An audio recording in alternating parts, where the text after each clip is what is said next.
ꯃꯌꯥꯝ ꯄꯨꯝꯅꯃꯛꯄꯨ YouTube channel Young Minds na taram nokchari. Ngasi mayamda ligadawriba wari asi lausingi wari nipal khakni. Wari si ngasi haujaraklage. Khungang amada laumi anikak lerami. Makhoi animak yamna lairarami. Makhoi anigi lamsu piklami. Makhoi gi imung manungdu thaknaba makhoi ani yamna kanna suba tarami. Khanghaudana makhoi animak chap manaba numita sirami. Jomrasna makhoi anibu Isorgi manakta purami.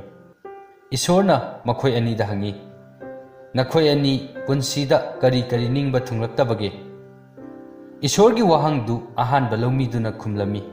He Isor, nangna ingonda yamna waba punsi ama pibire. Nangna ingonda karisu pirakte. Aigi punsidi san laba amagum yamna wana laubukta thabakta suduna lay. Aina talakpa paisa khudingmaksu aigi imung manung yangsinbada loina loiki. Aina aigi imung manunggi afaba chinjak phajaba phijol leiba ngamde. Aina phanglakpa ahenba paisa su kanagumba amana hekta laubiki. Aingonda paisa du amata lehaude.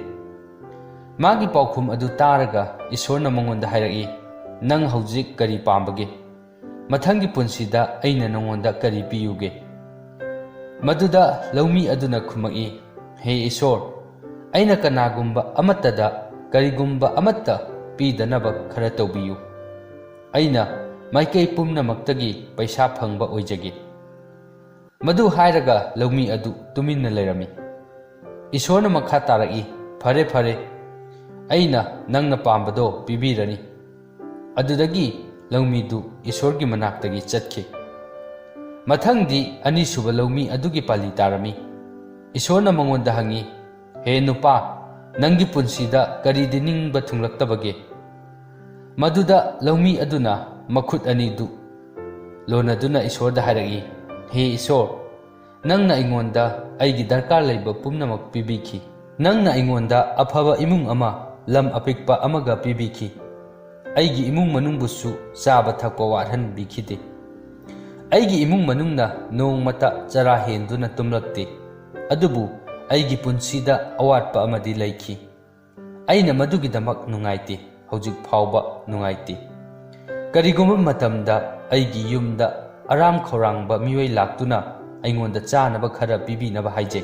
Adubu aigi matik chana leitabanina aina makhoi loinamakki aram khorangbadu kokhanba ngamde. Makhoina aigi yumdagi aram khorangba koktana chatkibadu ai thawai nungaite. Isorna nupa aduda hanglami. Haujik nahak kari pambage. Mathangi mapokta ai nangi kari tawrau haibage. Laumi aduna khumai. He Isor, aigi yumda lakpa miyoi pumnamak aram khorangba kokhanba ngamhanbiyu. Isorna amuk hairaki. Fare. Nahak chatkiba yarani. Nangna pamlibadu aina nangonda soidana piragani. Laumi anidu khungang aduda chap manaba numitta poklami. Makhoi ani mapung mari pharakle. Mingonda pithokningdaba maikei khudingmaktagi mangonda pirakpa pamba nupa adu haujik kanadasu pithoktre. Maikei khudingmaktagi paisa lakle. Mahak khungang aduda chakniba oire. Mana kanadasu paisa pidre. Magi mapa phauduna chatpa miyoi singna mangonda paisa amadi chanaba potlam piramle. Aduga yumda lakpa aram khoranglaba miyoi singbu aram khorangba kokhanba pamba nupa aduna khungang aduda khwaidagi inak khunba miyoi oire. Wari asina miyoi bana wakhal khanbagi khenaba adu taki. Afaba khanbana afaba phangba aduga fattaba khanbana fattaba phangni haibadu wari asina takle. Mathangi wari. Nongma guru amaga magi satra amaga khungang ama phauduna chatlami. Kuina chatpagi makhoi ani chak yamna lamlami. Makhoi ani na anakpada yum ama leiba thengnarami. Yum aduda changduna thongdu thilami. Yum adudagi firol segaiba setpa nupa ama thoraklami. Guru duna nupa duda hairami. Aikhoi chak yamna lame. Aikhoi bu chanaba khara pibiyu. Nupa aduna makhoi anibu magi yum manungda pusinbirami. Aduga chak pijabirami. ꯆꯥꯛ ꯇꯣꯛꯂꯕ ꯃꯇꯨꯡꯗ ꯒꯨꯔꯨꯗꯨꯅ ꯅꯨꯄꯥꯗꯨꯒꯤ ꯌꯨꯝꯒꯤ ꯑꯀꯣꯏꯕꯗꯨ ꯌꯦꯡꯕꯗ ꯂꯩꯍꯥꯎ ꯂꯩꯔꯕ ꯂꯝ ꯑꯗꯨ ꯃꯥꯅ ꯃꯅꯥ ꯃꯁꯤꯡ ꯃꯍꯩ ꯃꯔꯣꯡ ꯑꯃꯠꯇ ꯊꯥꯗꯅ ꯂꯩꯔꯝꯕ ꯎꯔꯝꯃꯤ꯫ ꯅꯨꯄꯥꯗꯨꯅ ꯃꯗꯨꯗ ꯊꯣꯏꯅ ꯄꯨꯛꯅꯤꯡ ꯆꯪꯗꯕꯗꯨ ꯎꯔꯝꯃꯤ꯫ ꯒꯨꯔꯨꯗꯨꯅ ꯅꯨꯄꯥ ꯑꯗꯨꯒꯤ ꯃꯅꯥꯛꯇ ꯆꯪꯂꯒ ꯍꯪꯉꯤ, "ꯅꯪꯗꯤ ꯀꯔꯤ ꯊꯕꯛ ꯇꯧꯗꯨꯅ ꯄꯨꯟꯁꯤ ꯍꯤꯡꯕꯒꯦ?" ꯅꯨꯄꯥꯗꯨꯅ ꯈꯨꯝꯃꯛꯏ, "ꯑꯩꯒꯤ ꯁꯪꯒꯣꯝ ꯌꯥꯝꯅ ꯊꯣꯛꯄ ꯏꯔꯣꯏ ꯑꯃ ꯂꯩ, ꯃꯗꯨꯅ ꯑꯩꯒꯤ ꯍꯤꯡꯅꯕꯒꯤ ꯂꯝꯕꯤ ꯑꯣꯏꯖꯔꯤ." ꯅꯨꯃꯤꯗꯥꯡ ꯑꯣꯏꯁꯤꯜꯂꯛꯂꯝꯃꯤ꯫ ꯒꯨꯔꯨ ꯑꯗꯨꯅ ꯅꯨꯄꯥ ꯑꯗꯨꯗ ꯃꯈꯣꯏ ꯑꯍꯤꯡ ꯑꯃꯗꯤ ꯃꯥꯒꯤ ꯌꯨꯝꯗꯨꯗ ꯂꯦꯛꯄ ꯌꯥꯒꯗ꯭ꯔꯥ ꯍꯪꯂꯝꯃꯤ꯫ ꯅꯨꯄꯥ ꯑꯗꯨꯅꯁꯨ ꯌꯥꯕꯤꯔꯛꯂꯝꯃꯤ꯫ ꯑꯁꯨꯝꯅ ꯒꯨꯔꯨ ꯑꯃꯗꯤ ꯃꯥꯒꯤ ꯁꯥꯇ꯭ꯔ ꯑꯗꯨ ꯅꯨꯄꯥ ꯑꯗꯨꯒꯤ ꯃꯌꯨꯝꯗꯨꯗ ꯑꯍꯤꯡ ꯑꯗꯨ ꯂꯦꯛꯂꯝꯃꯤ꯫ ꯑꯍꯤꯡ ꯑꯊꯦꯡꯕꯗ ꯒꯨꯔꯨꯗꯨꯅ ꯃꯥꯒꯤ ꯁꯥꯇ꯭ꯔ ꯑꯗꯨꯕꯨ ꯍꯧꯗꯣꯛꯂꯝꯃꯤ ꯑꯗꯨꯒ ꯍꯥꯏꯔꯝꯃꯤ, "ꯑꯩꯈꯣꯏ ꯑꯅꯤ ꯍꯧꯖꯤꯛ ꯃꯐꯝ ꯑꯁꯤ ꯊꯥꯗꯣꯛꯇꯨꯅ ꯆꯠꯂꯁꯤ, ꯑꯗꯨꯒ ꯃꯥꯒꯤ ꯏꯔꯣꯏ ꯑꯁꯤꯁꯨ ꯄꯨꯈ꯭ꯔꯁꯤ." ꯁꯥꯇ꯭ꯔ ꯑꯗꯨꯗꯤ ꯃꯥꯒꯤ ꯒꯨꯔꯨ ꯑꯗꯨꯅ ꯍꯥꯏꯔꯤꯕꯗꯨ ꯌꯥꯅꯤꯡꯗꯕ ꯐꯥꯎꯔꯝꯃꯤ, ꯃꯔꯝꯗꯤ ꯏꯔꯣꯏ ꯑꯗꯨꯗꯤ ꯅꯨꯄꯥ ꯑꯗꯨꯒꯤ ꯍꯤꯡꯅꯕꯒꯤ ꯂꯝꯕꯤ ꯑꯣꯏꯖꯔꯤꯕꯅꯤ꯫ ꯑꯗꯨꯕꯨ ꯃꯍꯥꯛꯀꯤ ꯒꯨꯔꯨꯅ ꯍꯥꯏꯔꯕꯅꯤꯅ ꯏꯟꯗꯕꯁꯨ ꯉꯝꯂꯝꯗꯦ꯫ ꯑꯁꯨꯝꯅ ꯃꯈꯣꯏ ꯑꯅꯤꯅ ꯏꯔꯣꯏꯗꯨ ꯄꯨꯗꯨꯅ ꯃꯐꯝ ꯑꯗꯨ ꯊꯥꯗꯣꯛꯇꯨꯅ ꯆꯠꯈꯤꯔꯝꯃꯤ꯫ ꯆꯍꯤ ꯀꯌꯥ ꯑꯃ ꯍꯧꯈꯤꯔꯝꯃꯤ꯫ ꯁꯥꯇ꯭ꯔ ꯑꯗꯨꯗꯤ ꯏꯔꯣꯏꯗꯨ ꯄꯨꯔꯛꯄꯒꯤ ꯍꯧꯖꯤꯛ ꯐꯥꯎꯕ ꯊꯋꯥꯏ ꯅꯨꯡꯉꯥꯏꯇ꯭ꯔꯤ꯫ ꯃꯔꯝ ꯑꯗꯨꯅ ꯃꯥꯅ ꯅꯣꯡꯃꯗꯤ ꯅꯨꯄꯥꯗꯨ ꯎꯅꯕ ꯆꯠꯂꯝꯃꯤ꯫ ꯃꯍꯥꯛꯅ ꯅꯨꯄꯥꯗꯨꯒꯤ ꯈꯨꯡꯒꯪ ꯑꯗꯨ ꯌꯧꯔꯝꯃꯤ꯫ ꯅꯨꯄꯥ ꯑꯗꯨꯒꯤ ꯌꯨꯝꯒꯤ ꯑꯀꯣꯏꯕꯗ ꯂꯩꯔꯤꯕ ꯂꯝꯁꯤꯡꯗꯨ ꯎꯍꯩ ꯄꯥꯝꯕꯤꯅ ꯄꯤꯛ ꯊꯟꯅ ꯍꯧꯗꯨꯅ ꯂꯩꯔꯝꯕ ꯊꯦꯡꯅꯔꯝꯃꯤ꯫ ꯏꯍꯥꯡ ꯍꯥꯡꯗꯨꯅ ꯂꯩꯍꯧꯕ ꯃꯐꯝ ꯑꯗꯨ ꯎꯍꯩꯅ ꯄꯤꯛ ꯊꯟꯅ ꯍꯧꯗꯨꯅ ꯂꯩꯔꯝꯕ ꯑꯗꯨꯗ ꯅꯨꯄꯥ ꯑꯗꯨ ꯌꯥꯝꯅ ꯉꯛꯂꯝꯃꯤ꯫ ꯃꯍꯥꯛꯅ ꯎꯔꯤꯕꯗꯨ ꯊꯥꯖꯕ ꯉꯝꯂꯝꯗꯦ꯫ ꯊꯨꯅꯃꯛ ꯃꯍꯥꯛꯀꯤ ꯃꯃꯥꯡꯗ ꯅꯨꯄꯥ ꯑꯗꯨ ꯂꯦꯞꯇꯨꯅ ꯂꯩꯔꯝꯃꯤ꯫ ꯃꯍꯥꯛꯅ ꯅꯨꯄꯥ ꯑꯗꯨꯗ ꯍꯥꯏꯔꯝꯃꯤ, "ꯑꯩ ꯆꯍꯤ ꯈꯔꯒꯤ ꯃꯃꯥꯡꯗ ꯅꯪꯒꯤ ꯌꯨꯝꯗ ꯅꯣꯡꯃ ꯑꯩꯒꯤ ꯒꯨꯔꯨꯒ ꯂꯥꯛꯂꯝꯕꯗꯨꯅꯤ." ꯅꯨꯄꯥ ꯑꯗꯨꯅ ꯃꯥꯕꯨ ꯃꯍꯥꯛꯀꯤ ꯌꯨꯝ ꯑꯗꯨꯗ ꯂꯥꯛꯅꯕ ꯍꯥꯏꯔꯝꯃꯤ ꯑꯗꯨꯒ ꯍꯥꯏꯔꯛꯏ, "ꯅꯈꯣꯏꯅ ꯆꯠꯈꯤꯕ ꯅꯨꯃꯤꯠ ꯑꯗꯨꯗ ꯑꯩꯒꯤ ꯏꯔꯣꯏ ꯑꯗꯨ ꯃꯥꯡꯈꯤ꯫ ꯑꯩꯅ ꯑꯩꯒꯤ ꯏꯔꯣꯏ ꯑꯗꯨ ꯃꯐꯝ ꯀꯌꯥꯗ ꯊꯤꯔꯝꯃꯤ, ꯑꯗꯨꯕꯨ ꯐꯪꯕ ꯀꯧꯕꯗꯤ ꯂꯩꯔꯝꯗꯦ꯫ ꯑꯩ ꯀꯔꯤ ꯇꯧꯒꯗꯕꯅꯣ ꯍꯥꯏꯕꯁꯨ ꯈꯪꯈꯤꯗꯦ꯫ ꯑꯗꯨꯗꯒꯤ ꯑꯩꯅ ꯎꯃꯪꯗ ꯆꯠꯇꯨꯅ ꯎ ꯌꯥꯟꯗꯨꯅ ꯁꯤꯡ ꯆꯜꯂꯤ꯫ ꯃꯗꯨꯗꯒꯤ ꯐꯪꯂꯛꯄ ꯄꯩꯁꯥꯗꯨꯅ ꯑꯩꯅ ꯃꯔꯨ ꯃꯔꯥꯡ ꯂꯩꯗꯨꯅ ꯑꯩꯒꯤ ꯂꯧꯕꯨꯛꯇ ꯍꯨꯜꯂꯤ꯫ ꯃꯍꯩ ꯃꯔꯣꯡꯁꯨ ꯃꯔꯥꯡ ꯀꯥꯏꯅ ꯂꯣꯛꯂꯝꯃꯤ꯫ ꯃꯍꯩ ꯃꯔꯣꯡ ꯑꯗꯨ ꯌꯣꯟꯕꯗꯒꯤ ꯐꯪꯂꯛꯄ ꯄꯩꯁꯥ ꯑꯗꯨꯅ ꯎꯍꯩ ꯄꯥꯝꯕꯤ ꯂꯩꯗꯨꯅ ꯊꯥꯔꯝꯃꯤ꯫ ꯍꯧꯖꯤꯛꯇꯤ ꯑꯩꯒꯤ ꯀꯔꯕꯥꯔ ꯑꯁꯤ ꯃꯥꯏ ꯄꯥꯛꯂꯦ꯫ ꯃꯐꯝ ꯑꯁꯤꯗ ꯎꯍꯩ ꯈ꯭ꯋꯥꯏꯗꯒꯤ ꯄꯨꯊꯣꯛꯄ ꯃꯤꯁꯛꯁꯤ ꯑꯩ ꯑꯣꯏꯔꯦ꯫ ꯀꯔꯤꯒꯨꯝꯕ ꯃꯇꯝꯗ ꯑꯩꯅ ꯈꯜꯂꯤ, ꯀꯔꯤꯒꯨꯝꯕ ꯑꯩꯒꯤ ꯏꯔꯣꯏ ꯑꯗꯨ ꯃꯥꯡꯂꯝꯗ꯭ꯔꯕꯗꯤ ꯑꯩꯅ ꯍꯧꯖꯤꯛ ꯑꯣꯏꯔꯤꯕ ꯐꯤꯕꯝ ꯑꯁꯤ ꯑꯣꯏꯔꯝꯗꯕꯁꯨ ꯌꯥꯏ." ꯒꯨꯔꯨꯒꯤ ꯁꯥꯇ꯭ꯔ ꯑꯗꯨꯅ ꯍꯪꯉꯤ, "ꯑꯗꯣ ꯅꯪ ꯍꯥꯟꯅ ꯏꯔꯣꯏꯗꯨ ꯃꯥꯡꯗ꯭ꯔꯤꯉꯩꯗ ꯃꯁꯤ ꯇꯧꯗ꯭ꯔꯤꯕꯗꯤ ꯀꯔꯤꯒꯤꯅꯣ?" ꯅꯨꯄꯥꯗꯨꯅ ꯈꯨꯝꯃꯛꯏ, "ꯃꯇꯝꯗꯨꯗꯗꯤ ꯑꯩꯒꯤ ꯄꯨꯟꯁꯤꯁꯤ ꯊꯕꯛ ꯁꯨꯗ꯭ꯔꯕꯁꯨ ꯍꯤꯡꯕꯗꯤ ꯉꯝꯂꯝꯃꯤ꯫ ꯅꯣꯡꯃꯒꯤ ꯏꯔꯣꯏꯗꯨꯅ ꯄꯤꯕꯤꯕ ꯁꯪꯒꯣꯝ ꯑꯗꯨ ꯌꯣꯟꯕꯗꯒꯤ ꯐꯪꯂꯛꯄ ꯄꯩꯁꯥ ꯑꯗꯨꯅ ꯑꯩꯒꯤ ꯅꯣꯡꯃꯒꯤ ꯗꯔꯀꯥꯔ ꯂꯩꯕꯁꯤꯡ ꯑꯗꯨ ꯐꯪꯍꯟꯕ ꯉꯝꯕꯅꯤꯅ ꯑꯩ ꯊꯕꯛ ꯁꯨꯕꯒꯤ ꯋꯥꯈꯜ ꯇꯧꯔꯨꯗꯦ꯫ ꯑꯩꯗꯤ ꯑꯩꯅ ꯍꯧꯖꯤꯛ ꯑꯣꯏꯔꯤꯕ ꯐꯤꯕꯝ ꯑꯁꯤ ꯄꯨꯟꯁꯤꯗ ꯑꯣꯏꯔꯛꯀꯅꯤ ꯈꯟꯈꯤꯕꯁꯨ ꯂꯩꯇꯦ꯫ ꯑꯁꯨꯝꯅ ꯑꯩꯈꯣꯏꯒꯤ ꯄꯨꯟꯁꯤꯗꯁꯨ ꯑꯩꯈꯣꯏꯅ ꯑꯆꯧꯕ ꯊꯕꯛ ꯀꯌా ꯑꯃ ꯇꯧꯔꯛꯀꯗꯕ ꯑꯗꯨ ꯀꯔꯤꯒꯨꯝꯕ ꯑꯄꯤꯛꯄ ꯄꯣꯠ ꯅꯠꯇ꯭ꯔꯒ ꯊꯕꯛꯅ ꯑꯩꯈꯣꯏꯕꯨ ꯊꯤꯡꯗꯨꯅ ꯊꯝꯃꯤ ꯍꯥꯏꯕꯁꯤ ꯋꯥꯔꯤ ꯑꯁꯤꯅ ꯇꯥꯛꯂꯤ꯫ ꯃꯊꯪꯒꯤ ꯋꯥꯔꯤ꯫ ꯊꯥꯏꯅ ꯂꯩꯕꯥꯛ ꯑꯃꯗ ꯃꯨꯔꯇꯤꯕꯨ ꯌꯥꯝꯅ ꯄꯥꯝꯖꯕ ꯅꯤꯡꯊꯧ ꯑꯃ ꯂꯩꯔꯝꯃꯤ꯫ ꯃꯍꯥꯛꯅ ꯂꯩꯕꯥꯛ ꯀꯌꯥꯗꯒꯤ ꯃꯨꯔꯇꯤ ꯀꯌꯥ ꯈꯣꯝꯒꯠꯇꯨꯅ ꯃꯥꯒꯤ ꯀꯣꯅꯨꯡꯗ ꯊꯝꯂꯝꯃꯤ꯫ ꯃꯥꯒꯤ ꯀꯣꯅꯨꯡꯗ ꯃꯨꯔꯇꯤ ꯀꯌꯥ ꯑꯃ ꯂꯩꯔꯝꯃꯤ꯫ ꯃꯨꯔꯇꯤꯁꯤꯡ ꯑꯗꯨꯒꯤ ꯃꯔꯛꯇ ꯈ꯭ꯋꯥꯏꯗꯒꯤ ꯐꯖꯕ ꯃꯨꯔꯇꯤ 3 ꯈꯟꯗꯣꯛꯇꯨꯅ ꯊꯝꯂꯝꯃꯤ꯫ ꯃꯤꯄꯨꯝ ꯈꯨꯗꯤꯡꯃꯛꯅꯁꯨ ꯅꯤꯡꯊꯧꯗꯨ ꯃꯨꯔꯇꯤ ꯌꯥꯝꯅ ꯄꯥꯝꯃꯤ ꯍꯥꯏꯕ ꯈꯪꯂꯝꯃꯤ꯫ ꯅꯣꯡꯃꯗꯤ ꯃꯅꯥꯏ ꯑꯃꯅ ꯃꯨꯔꯇꯤꯗꯨ ꯑꯃꯣꯠꯄ ꯁꯦꯡꯗꯣꯛꯄꯗ ꯃꯨꯔꯇꯤ 3ꯗꯨꯒꯤ ꯃꯅꯨꯡꯗ ꯑꯃꯗꯤ ꯀꯥꯏꯔꯝꯃꯤ꯫ ꯃꯨꯔꯇꯤ ꯑꯗꯨ ꯀꯥꯏꯈꯤꯕꯗꯨꯗ ꯅꯤꯡꯊꯧꯗꯨ ꯌꯥꯝꯅ ꯁꯥꯎꯔꯝꯃꯤ꯫ ꯈꯨꯗꯛꯇ ꯃꯅꯥꯏ ꯑꯗꯨꯕꯨ ꯍꯥꯠꯅꯕ ꯌꯥꯊꯪ ꯄꯤꯔꯝꯃꯤ꯫ ꯃꯅꯥꯏ ꯑꯗꯨꯅ ꯃꯍꯥꯛ ꯁꯤꯕꯒꯤ ꯗꯟꯗꯤ ꯐꯪꯂꯅꯤ ꯈꯟꯗꯨꯅ ꯃꯍꯥꯛꯅ ꯅꯤꯡꯊꯧꯒꯤ ꯌꯥꯝꯅ ꯐꯖꯕ ꯃꯨꯔꯇꯤ 2 ꯑꯗꯨꯁꯨ ꯊꯨꯒꯥꯏꯔꯝꯃꯤ꯫ ꯃꯗꯨ ꯎꯕꯗ ꯃꯤꯄꯨꯝ ꯈꯨꯗꯤꯡꯃꯛꯇꯨ ꯉꯛꯂꯝꯃꯤ꯫ ꯅꯤꯡꯊꯧꯅ ꯂꯥꯟꯃꯤꯁꯤꯡ ꯑꯗꯨꯗ ꯃꯅꯥꯏ ꯑꯗꯨꯕꯨ ꯄꯨꯔꯛꯅꯕ ꯌꯥꯊꯪ ꯄꯤꯔꯝꯃꯤ꯫ ꯃꯅꯥꯏ ꯑꯗꯨ ꯌꯧꯔꯛꯂꯒ ꯅꯤꯡꯊꯧꯅ ꯃꯉꯣꯟꯗ ꯍꯪꯂꯝꯃꯤ, "ꯅꯪꯅ ꯃꯨꯔꯇꯤ ꯑꯇꯣꯞꯄ ꯑꯅꯤꯗꯨ ꯀꯔꯤꯒꯤ ꯑꯃꯨꯛ ꯊꯨꯒꯥꯏꯔꯤꯕꯅꯣ?" ꯃꯗꯨꯗ ꯃꯅꯥꯏ ꯑꯗꯨꯅ ꯈꯨꯝꯃꯛꯏ, "ꯏꯅꯤꯡꯊꯧ, ꯃꯨꯔꯇꯤ ꯑꯁꯤꯗꯤ ꯂꯩꯕꯥꯛꯅ ꯁꯥꯕꯅꯤ꯫ ꯃꯁꯤꯗꯤ ꯌꯥꯝꯅ ꯀꯥꯏꯒꯟꯕ ꯄꯣꯠꯅꯤ꯫ ꯃꯈꯣꯏ ꯁꯨꯡꯀꯥꯏ ꯀꯥꯏꯔꯔꯣꯏ ꯍꯥꯏꯕꯗꯤ ꯂꯩꯇꯦ꯫ ꯉꯁꯤ ꯀꯥꯏꯗ꯭ꯔꯕꯁꯨ ꯅꯣꯡꯃꯗꯤ ꯁꯣꯏꯗꯅ ꯀꯥꯏꯈ꯭ꯔꯒꯅꯤ꯫ ꯀꯅꯥꯒꯨꯝꯕ ꯑꯩꯒꯨꯝꯕ ꯑꯃꯅ ꯃꯨꯔꯇꯤꯁꯤ ꯁꯦꯡꯗꯣꯛꯄꯗ ꯁꯣꯏꯗꯅ ꯀꯥꯏꯈ꯭ꯔꯕꯗꯤ ꯃꯍꯥꯛꯇꯨ ꯑꯩꯒꯨꯝꯅ ꯁꯤꯕꯒꯤ ꯗꯟꯗꯤ ꯐꯪꯒꯗꯧꯔꯤꯕꯅꯤ, ꯃꯔꯝ ꯑꯃꯠꯇ ꯂꯩꯇꯅ꯫ ꯑꯩꯅ ꯃꯨꯔꯇꯤ ꯑꯅꯤꯁꯤ ꯊꯨꯒꯥꯏꯗꯨꯅ ꯃꯤ ꯑꯅꯤꯒꯤ ꯄꯨꯟꯁꯤꯗꯤ ꯀꯜꯂꯕꯅꯤ." ꯃꯅꯥꯏ ꯑꯗꯨꯒꯤ ꯄꯥꯎꯈꯨꯝ ꯑꯗꯨ ꯇꯥꯕꯗ ꯅꯤꯡꯊꯧ ꯑꯗꯨ ꯃꯥꯒꯤ ꯑꯔꯥꯟꯕ ꯑꯗꯨ ꯈꯪꯖꯔꯛꯂꯝꯃꯤ꯫ ꯃꯍꯥꯛꯅ ꯃꯅꯥꯏ ꯑꯗꯨꯕꯨ ꯀꯟꯕꯤꯔꯝꯃꯤ꯫ ꯑꯁꯨꯝꯅ ꯃꯅꯥꯏ ꯑꯗꯨꯅ ꯅꯤꯡꯊꯧ ꯑꯗꯨꯗ ꯄꯨꯟꯁꯤꯒꯤ ꯑꯆꯧꯕ ꯄꯥꯔꯥ ꯑꯃ ꯇꯝꯕꯤꯈꯤ꯫ ꯅꯤꯡꯊꯧ ꯑꯗꯨ ꯃꯨꯔꯇꯤꯕꯨ ꯌꯥꯝꯅ ꯅꯨꯡꯁꯤꯖꯕ ꯑꯣꯏꯔꯕꯁꯨ ꯃꯍꯥꯛꯅ ꯃꯅꯥꯏ ꯑꯗꯨꯕꯨ ꯁꯤꯕꯒꯤ ꯗꯟꯗꯤ ꯄꯤꯕ ꯑꯗꯨꯗꯤ ꯑꯔꯥꯟꯕꯅꯤ꯫ ꯅꯤꯡꯊꯧ ꯑꯣꯏꯗꯨꯅ ꯁꯤꯡꯍꯥꯁꯟꯗ ꯐꯝꯂꯕꯁꯨ ꯃꯥꯒꯤ ꯄꯨꯛꯅꯤꯡꯒꯤ ꯏꯊꯤꯜꯅ ꯃꯔꯝ ꯑꯣꯏꯗꯨꯅ ꯑꯔꯥꯟꯕ ꯋꯥꯔꯦꯞꯇꯤ ꯂꯧꯔꯣꯏꯗꯕꯅꯤ꯫ ꯅꯤꯡꯊꯧ ꯑꯗꯨꯅ ꯃꯥꯒꯤ ꯃꯅꯥꯏ ꯑꯗꯨꯅ ꯃꯉꯣꯟꯗꯒꯤ ꯍꯦꯟꯅ ꯐꯩ ꯍꯥꯏꯕ ꯈꯜꯂꯝꯃꯤ꯫ ꯃꯅꯥꯏ ꯑꯗꯨꯗꯤ ꯃꯍꯥꯛ ꯁꯤꯒꯗꯧꯔꯦ ꯍꯥꯏꯕ ꯈꯪꯂꯕ ꯐꯥꯎꯕꯗ ꯃꯥꯅ ꯃꯤꯒꯤ ꯄꯨꯟꯁꯤ ꯀꯟꯕꯤꯔꯝꯕꯒꯤ ꯈꯜꯂꯤ꯫ ꯃꯊꯪꯒꯤ ꯋꯥꯔꯤ꯫ ꯂꯩꯕꯥꯛ ꯑꯃꯗ ꯙꯔꯃ ꯀꯔꯃꯗ ꯌꯥꯝꯅ ꯊꯥꯖꯕ ꯏꯅꯥꯛ ꯈꯨꯟꯕ ꯅꯨꯄꯥ ꯑꯃ ꯂꯩꯔꯝꯃꯤ꯫ ꯃꯤ ꯀꯌꯥ ꯑꯃ ꯃꯉꯣꯟꯗꯒꯤ ꯄꯩꯁꯥ ꯄꯨꯕ ꯂꯥꯛꯂꯝꯃꯤ꯫ ꯃꯍꯥꯛꯅ ꯄꯩꯁꯥꯕꯨ ꯄꯨꯕ ꯂꯥꯛꯂꯕꯗꯤ ꯄꯩꯁꯥ ꯄꯨꯕ ꯂꯥꯛꯂꯤꯕ ꯃꯤꯑꯣꯏ ꯈꯨꯗꯤꯡꯃꯛꯇ ꯄꯩꯁా ꯄꯨꯍꯜꯂꯝꯃꯤ꯫ ꯃꯥꯅ ꯄꯩꯁꯥ ꯄꯨꯕ ꯂꯥꯛꯂꯤꯕ ꯃꯤꯑꯣꯏ ꯑꯗꯨꯗ ꯍꯪꯂꯝꯃꯤ, "ꯅꯪꯅ ꯄꯩꯁꯥꯁꯤ ꯍꯟꯗꯛꯀꯤ ꯃꯄꯣꯛꯇ ꯁꯤꯡꯒꯗ꯭ꯔꯥ ꯅꯠꯇ꯭ꯔꯒ ꯃꯊꯪꯒꯤ ꯃꯄꯣꯛꯇ ꯁꯤꯡꯒꯗ꯭ꯔꯥ?"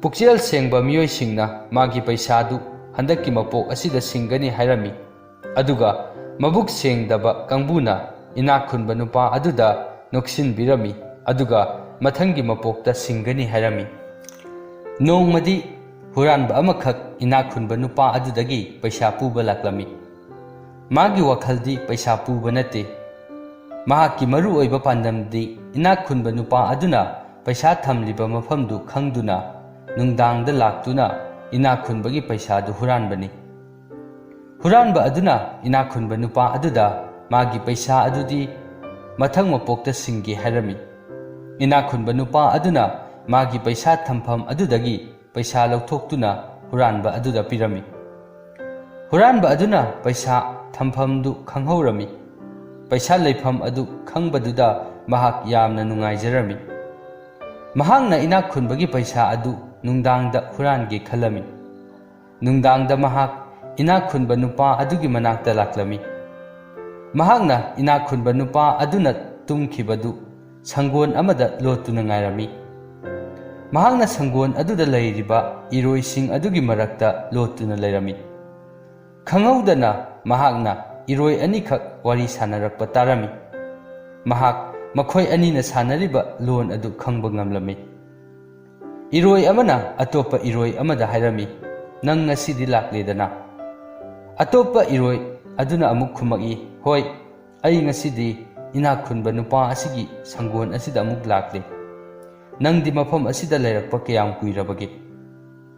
ꯏꯔꯣꯏꯗꯨꯅ ꯈꯨꯝꯃꯤ, "ꯑꯩꯅ ꯃꯐꯝ ꯑꯁꯤꯗ ꯂꯩꯔꯛꯂꯤꯕ ꯑꯁꯤ ꯆꯍꯤ 3 ꯁꯨꯔꯛꯂꯦ꯫ ꯑꯩꯅ ꯏꯅꯥꯛ ꯈꯨꯟꯕ ꯅꯨꯄꯥ ꯑꯁꯤꯗꯒꯤ ꯄꯩꯁꯥꯗꯨ ꯄꯨꯔꯨꯕꯅꯤ꯫ ꯑꯩꯅ ꯃꯥꯒꯤ ꯄꯩꯁꯥꯗꯨ ꯃꯊꯪꯒꯤ ꯃꯄꯣꯛꯇ ꯁꯤꯡꯒꯦ ꯍꯥꯏꯈꯤ꯫ ꯏꯅꯥꯛ ꯈꯨꯟꯕ ꯅꯨꯄꯥꯗꯨ ꯑꯄꯪꯕ ꯃꯤꯅꯤ ꯈꯟꯗꯨꯅ꯫ ꯑꯗꯨꯕꯨ ꯑꯩꯅ ꯁꯤꯔꯕ ꯃꯇꯨꯡꯗꯗꯤ ꯑꯩ ꯏꯔꯣꯏ ꯑꯣꯏꯅ ꯄꯣꯛꯂꯛꯈꯤ ꯑꯗꯨꯒ ꯏꯅꯥꯛ ꯈꯨꯟꯕ ꯅꯨꯄꯥ ꯑꯁꯤꯒꯤ ꯁꯪꯒꯣꯟ ꯑꯁꯤꯗ ꯑꯣꯏꯅ ꯂꯥꯛꯂꯤꯕꯁꯤꯅꯤ꯫ ꯍꯧꯖꯤꯛ ꯑꯩꯅ ꯃꯉꯣꯟꯗ ꯁꯪꯒꯣꯝ ꯄꯤꯗꯨꯅ ꯑꯩꯅ ꯃꯥꯒꯤ ꯄꯩꯁꯥ ꯁꯤꯡꯂꯤ꯫ ꯃꯥꯒꯤ ꯄꯩꯁꯥꯗꯨ ꯁꯤꯡꯕ ꯂꯣꯏꯗ꯭ꯔꯤꯕ ꯐꯥꯎꯕ ꯑꯩ ꯃꯥꯒꯤ ꯁꯪꯒꯣꯟ ꯑꯁꯤꯗ ꯂꯩꯕ ꯇꯥꯕꯅꯤ."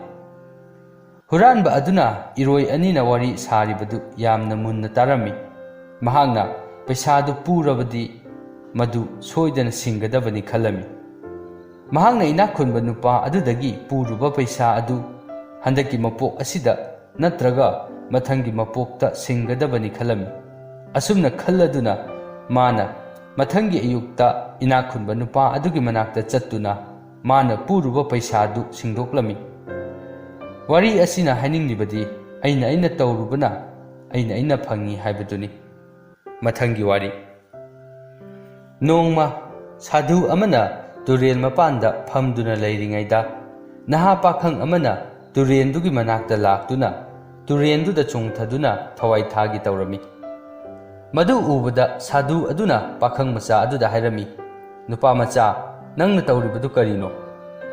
ꯃꯗꯨꯗ ꯄꯥꯈꯪ ꯃꯆꯥ ꯑꯗꯨꯅ ꯈꯨꯝꯂꯛꯏ, "ꯑꯩꯕꯨ ꯈꯥꯝꯕꯤꯔꯅꯨ, ꯑꯩ ꯈꯥꯡꯕ ꯋꯥꯔꯦ꯫ ꯄꯨꯟꯁꯤ ꯍꯥꯏꯕꯁꯤ ꯑꯥꯔꯊ ꯊꯣꯛꯇꯦ, ꯄꯨꯝꯅꯃꯛ ꯅꯝꯊꯥꯛꯅꯤ, ꯑꯔꯦꯝꯕꯅꯤ꯫ ꯄꯨꯟꯁꯤꯗ ꯑꯩꯅ ꯄꯥꯝꯕ ꯑꯃꯠꯇ ꯐꯪꯗꯦ, ꯑꯋꯥꯕꯇꯅ ꯏꯁꯔꯨꯛ ꯑꯣꯏ꯫ ꯏꯁꯣꯔꯁꯨ ꯑꯩꯒꯤ ꯃꯥꯌꯣꯛꯇ ꯂꯩ꯫ ꯑꯩꯅ ꯑꯁꯨꯛ ꯋꯥꯕ ꯄꯨꯟꯁꯤ ꯑꯁꯤꯕꯨ ꯀꯔꯤꯒꯤ ꯍꯤꯡꯗꯨꯅ ꯂꯩꯒꯗꯧꯔꯤꯕꯅꯣ?"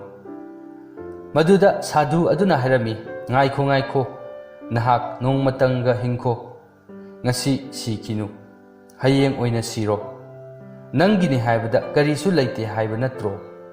ꯑꯗꯨꯅ ꯀꯔꯤꯒꯤ ꯍꯥꯊꯨ ꯁꯤꯒꯗꯧꯔꯤꯕꯅꯣ? ꯅꯣꯡꯃꯈꯛꯀ ꯍꯤꯡꯂꯝꯈꯣ." ꯄꯥꯈꯪ ꯃꯆꯥ ꯑꯗꯨꯅ ꯈꯨꯝꯂꯛꯏ, "ꯑꯩꯒꯤꯅꯤ ꯍꯥꯏꯕꯗ ꯀꯅꯥꯒꯨꯝꯕ ꯑꯃꯠꯇꯪ ꯂꯩꯔꯝꯂꯕꯗꯤ ꯑꯩ ꯃꯐꯝ ꯑꯁꯤꯗ ꯀꯔꯤꯒꯤ ꯊꯋꯥꯏ ꯊꯥꯕ ꯂꯥꯛꯀꯅꯤ?" ꯁꯥꯙꯨ ꯑꯗꯨꯅ ꯍꯥꯏꯔꯛꯏ, "ꯐꯔꯦ, ꯑꯩꯒ ꯆꯠꯂꯁꯤ ꯂꯥꯛꯑꯣ." ꯄꯥꯈꯪ ꯃꯆꯥ ꯑꯗꯨꯁꯨ ꯌꯥꯔꯝꯃꯤ꯫ ꯅꯨꯃꯤꯠꯇꯨꯃꯛꯇꯗ ꯁꯥꯙꯨ ꯑꯗꯨꯅ ꯄꯥꯈꯪ ꯃꯆꯥ ꯑꯗꯨ ꯅꯤꯡꯊꯧꯒꯤ ꯃꯅꯥꯛꯇ ꯄꯨꯔꯝꯃꯤ, ꯑꯗꯨꯒ ꯅꯤꯡꯊꯧꯒꯤ ꯃꯅꯥꯗ ꯆꯤꯔꯣꯜ ꯇꯧꯔꯝꯃꯤ꯫ ꯅꯤꯡꯊꯧꯅ ꯁꯥꯙꯨꯅ ꯍꯥꯏꯕꯗꯨ ꯇꯥꯔꯕ ꯃꯇꯨꯡꯗ ꯄꯥꯈꯪ ꯃꯆꯥ ꯑꯗꯨꯗ ꯌꯦꯡꯂꯒ ꯍꯥꯏꯔꯛꯏ, "ꯅꯨꯄꯥ ꯃꯆꯥ, ꯑꯩ ꯅꯪꯉꯣꯟꯗ ꯂꯨꯄꯥ ꯂꯥꯈ 10 ꯄꯤꯒꯦ." ꯄꯥꯈꯪ ꯃꯆꯥꯗꯨ ꯅꯤꯡꯊꯧꯅ ꯍꯥꯏꯔꯤꯕꯗꯨ ꯀꯔꯤꯅꯣ ꯍꯥꯏꯕ ꯈꯪꯂꯝꯗꯦ꯫ ꯃꯗꯨꯗ ꯁꯥꯙꯨ ꯑꯗꯨꯅ ꯃꯉꯣꯟꯗ ꯆꯤꯔꯣꯜ ꯇꯧꯏ, "ꯅꯤꯡꯊꯧꯅ ꯍꯥꯏꯔꯤꯕꯁꯦ ꯅꯪꯒꯤ ꯅꯃꯤꯠ ꯑꯅꯤꯗꯣ ꯂꯨꯄꯥ ꯂꯥꯈ 10ꯗ ꯂꯩꯒꯦ ꯍꯥꯏꯔꯤꯕꯅꯤ꯫ ꯅꯪꯒꯤ ꯅꯃꯤꯠ ꯑꯅꯤꯗꯣ ꯌꯣꯟꯕ ꯌꯥꯔꯕ꯭ꯔꯥ?" ꯃꯗꯨꯗ ꯄꯥꯈꯪ ꯃꯆꯥ ꯑꯗꯨꯅ ꯍꯧꯅ ꯍꯥꯏꯔꯛꯏ, "ꯑꯩꯗꯤ ꯀꯔꯤꯒꯤ ꯑꯩꯒꯤ ꯃꯤꯠ ꯑꯁꯤ ꯌꯣꯟꯒꯗꯧꯔꯤꯕꯅꯣ? ꯑꯩ ꯃꯗꯨ ꯇꯧꯕ ꯉꯝꯂꯣꯏ." ꯁꯥꯙꯨ ꯑꯗꯨꯅ ꯄꯥꯈꯪ ꯃꯆꯥ ꯑꯗꯨꯗ ꯃꯈꯥ តាꯅ ꯍꯥꯏꯔꯛꯏ, "ꯑꯗꯨ ꯑꯣꯏꯔꯒꯅ ꯅꯪꯒꯤ ꯅꯥꯀꯣꯡ ꯑꯅꯤꯗꯨ ꯌꯣꯜꯂꯣ, ꯅꯪꯒꯤ ꯅꯥꯇꯣꯟꯗꯨ ꯑꯣꯏꯔꯁꯨ ꯌꯥꯏ꯫ ꯅꯤꯡꯊꯧꯗꯤ ꯅꯪꯒꯤ ꯍꯛꯆꯥꯡꯒꯤ ꯁꯔꯨꯛ ꯑꯃ ꯍꯦꯛꯇ ꯅꯪꯅ ꯍꯥꯏꯕ ꯃꯃꯜꯗ ꯂꯩꯅꯕ ꯉꯥꯏꯗꯨꯅ ꯂꯩꯔꯕꯅꯤ." ꯄꯥꯈꯪ ꯃꯆꯥ ꯑꯗꯨꯅ ꯍꯥꯏꯔꯛꯏ, "ꯑꯩ ꯃꯗꯨ ꯇꯧꯕ ꯉꯝꯂꯣꯏ꯫ ꯑꯩꯗꯤ ꯀꯔꯤꯒꯤ ꯑꯩꯒꯤ ꯍꯛꯆꯥꯡꯒꯤ ꯁꯔꯨꯛꯁꯤ ꯌꯣꯟꯒꯗꯧꯔꯤꯕꯅꯣ?" ꯃꯗꯨꯗ ꯁꯥꯙꯨꯅ ꯍꯥꯏꯔꯛꯏ, "ꯉꯁꯤꯗꯤ ꯅꯪꯕꯨ ꯁꯤꯔꯅꯤ ꯍꯥꯏꯗꯥꯏꯅꯦ? ꯅꯪꯒꯤ ꯄꯨꯟꯁꯤꯗꯨ ꯃꯃꯜ ꯂꯩꯇ꯭ꯔꯦ ꯍꯥꯏꯈꯤꯕꯗꯥꯏꯅꯦ? ꯑꯗꯨꯒ ꯍꯧꯖꯤꯛꯅ ꯅꯪꯒꯤ ꯍꯛꯆꯥꯡꯒꯤ ꯁꯔꯨꯛ ꯑꯃ ꯂꯩꯒꯦ ꯍꯥꯏꯕꯗ ꯀꯔꯤꯒꯤ ꯌꯥꯗ꯭ꯔꯤꯕꯅꯣ?"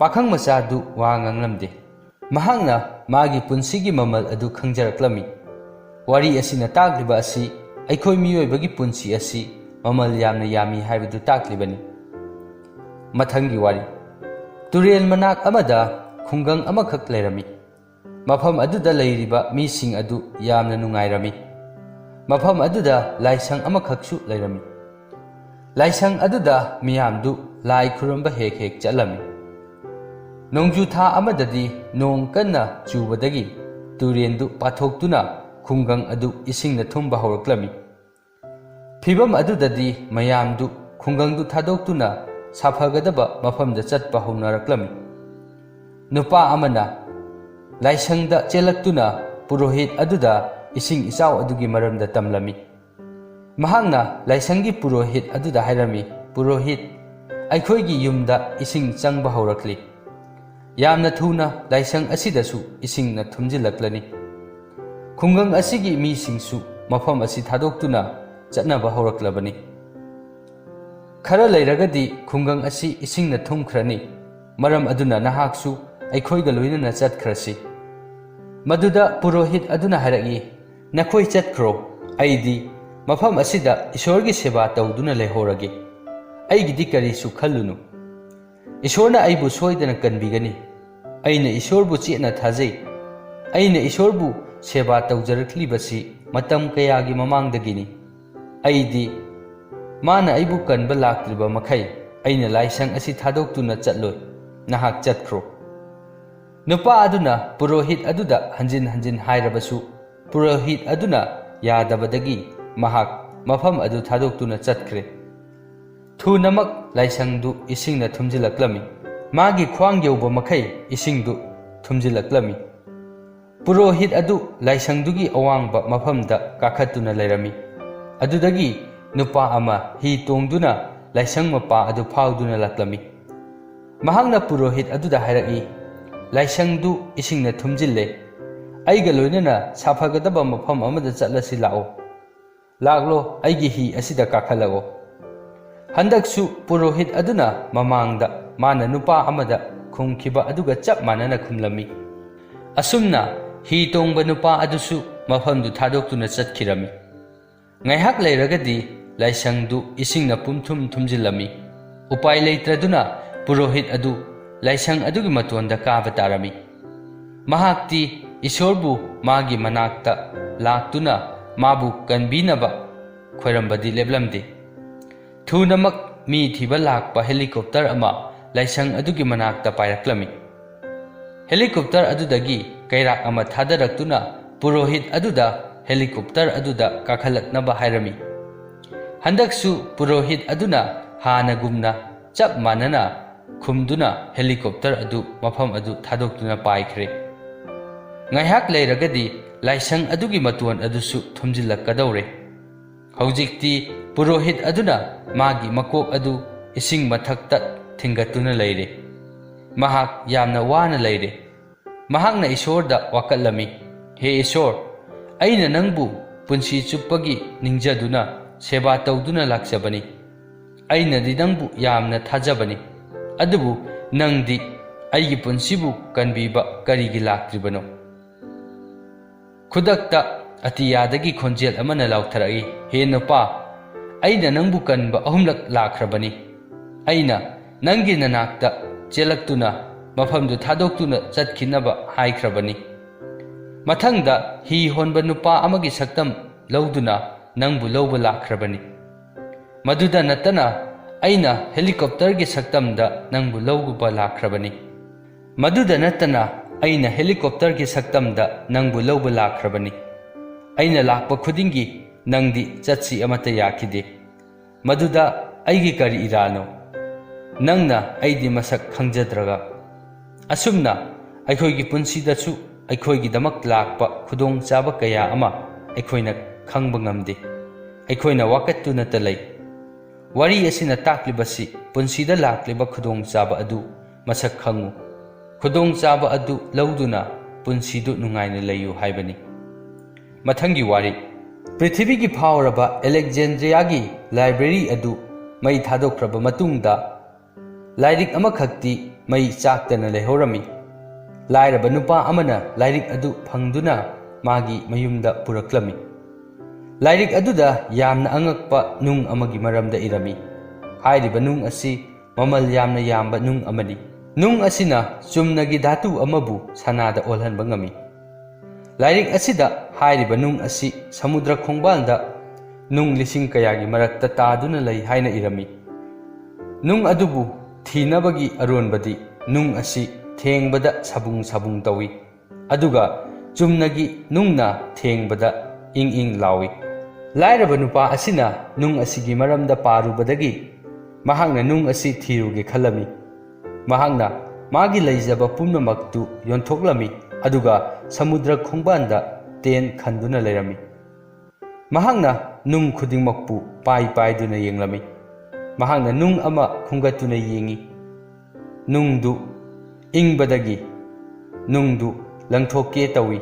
Adubu magi wakhalda karigumba mana nungdu kangphada langthoklabadi amuk hanjinna khunbagi oithokpa lei khanduna mahangna nungdu samudragi isingda oina langthokke khalami. Asumna mana khungalakpa ayingba nungsingdu samudrada hek langtharami. Asumna mahangna hapta ama tha ama chahi ama haukhirami. Asumna mahangna chahi ahum nungdu thirabasu atangba nungdudi thiba phanglamde. Adubu mahak thibadi leplamde. Kona thangdadi nongma anganba ayuk amadadi mahangna sarum tauba nung adu thengnarami. Mahangna nung adu karisu khalludana samudragi ising aduda thadarami. Maramdi mahakti chahi kaya nung singdu samudragi isingda langthabagi hainabidu masada laikhrabani.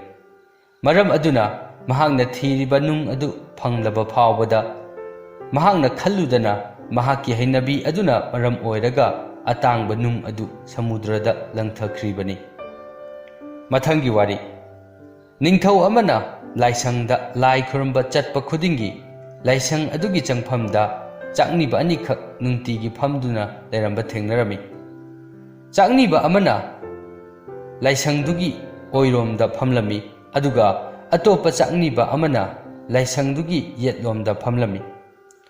Ningthauduna lakpa ubada yetlomda phamba chakniba aduna hairami, he Ishor, nangna ningthaudadi yamna pibi, aingondasu magumna yamna pibiyu. Aduga oiromda phamba chakniba aduna ningthauda hai, o ningthau, Ishorna nangonda yamna pibire, aingondasu khara pibiyu. Nongmadi ningthauduna lakpada yetlomda phamba chakniba nupaduna oiromda phamba chakniba nupa aduda hairami, marup nangsu Ishorda niyu, mahakti pumnamakna haiba tabibani. Maduda oiromda phamba chakniba nupa aduna apangba wadu haidanaba hairagi. Mabanigi waridu taraduna ningthauduna konung yaurakanda magi mantri amada hairami, yetlomda phamba chakniba nupa adudi matam pumnamakta Ishorda haijai, madi Ishorna soidana mateng pangbigani. Adubu oiromda phamba chakniba adudi aingonda mateng pangbinaba haijai. Maram aduna aina magidamak karigumba ama pibige khalli.